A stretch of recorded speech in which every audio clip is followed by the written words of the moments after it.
Hi, me again. I'm here today to talk about why story matters.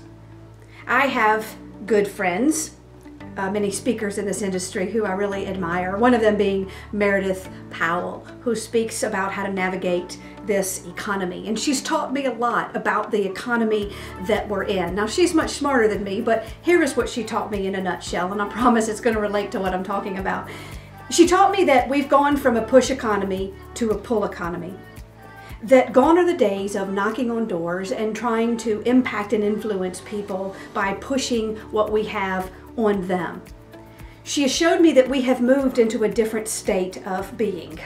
And we have moved into an area of pulling people towards us, attracting them to us, of establishing rapport and connection and trust before we make the sale. And I've seen it play out in my business over and over again, that it is about attracting and pulling people to us. And she's really taught me that if we're going to succeed, if we're going to sell more, if we're going to get customers and keep them, if we are going to beat our competition, that we really have to have a way to be heard above the noise, to stand up and stick out, to attract and compel people. We can't knock on doors and hope that that'll be enough. So let's face it, we all want to impact and influence someone else. You'll get tired of hearing me say that, but it's true.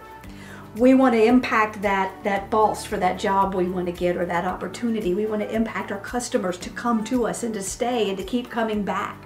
We want to impact our employees if we are in leadership or if we are executives. We want to influence our kids to pick up their room or to follow a better example than we did.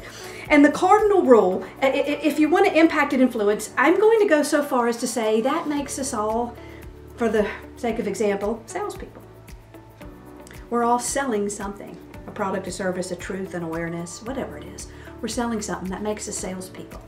And the cardinal rule of sales, everybody knows, it's no secret, is that people buy from people they like, people they trust, people they believe, and people they feel like they know. And so, in order to impact and influence, we must be able to connect and engage on an emotional level. And that's where many of us get lost. You see, connection and engagement is personal. It is person to person. It is heart to heart. It's about emotion and feelings.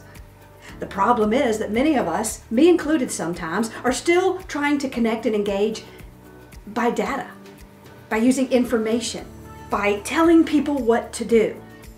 And data, facts, figures, information, it can't make an emotional connection. It's impossible.